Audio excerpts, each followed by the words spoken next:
meteorologist Eric Fisher, he's predicting the Dorian just about done with Nantucket here this morning. Yeah, Eric is live on Nantucket. The good news is this is a quick-moving storm.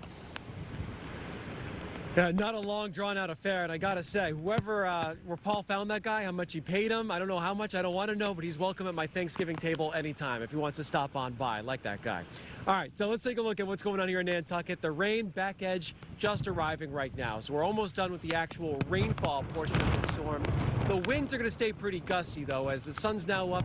Even though the storm's pulling away, the atmosphere gets more well mixed. And so we're going to keep some pretty gusty winds around for much of the day, at least through the morning and midday hours. There's a look at that back edge sweeping through, just moving across Nantucket and out of Cape Cod over the next hour. And then we'll be winding down as Dorian heads up to the Canadian Maritimes. Big storm for them. A direct hit on Nova Scotia and Newfoundland, where hurricane warnings are up.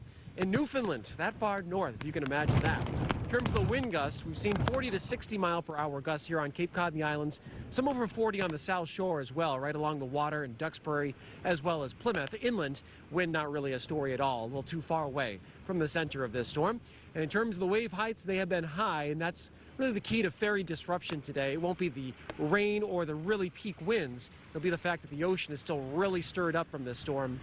One thing that does help us a little bit, it's moving so fast, the angle at approach should allow for calmer conditions tomorrow. So although there is a lot of ferry disruption today, they should have much easier time getting back and forth for tomorrow. So it won't be a long, drawn-out affair when it comes to the disruption from this one. All right, Barry Burbank's back in the studio, and Barry almost to the end of this one, and we are fortunate. This didn't miss. These fast-moving storms, a direct hit would have been a very different situation for us. Absolutely, and we're so thankful it moved on that track, which is pretty much predicted that the Cape would get most out of this. And other areas didn't get all that much, but all along the coast, a high surf advisory is up, including the Cape and the islands for today, for those big dangerous waves. It might be interesting to get out this afternoon and take some pictures of some of these big waves still crashing on the New England beaches, because the sun will be out shining right on those waves as they're crashing in. That tropical storm warning is still up for the Cape and the islands. The storm is moving out fast. The latest advisory, the new one is coming in just now. It still has winds of 85 miles per hour, but there's the center of the storm way out in here. That's the 8 o'clock advisory. It's continuing to move to the northeast at 25 miles an hour. So east of Nantucket now and moving on toward the Canadian Maritimes.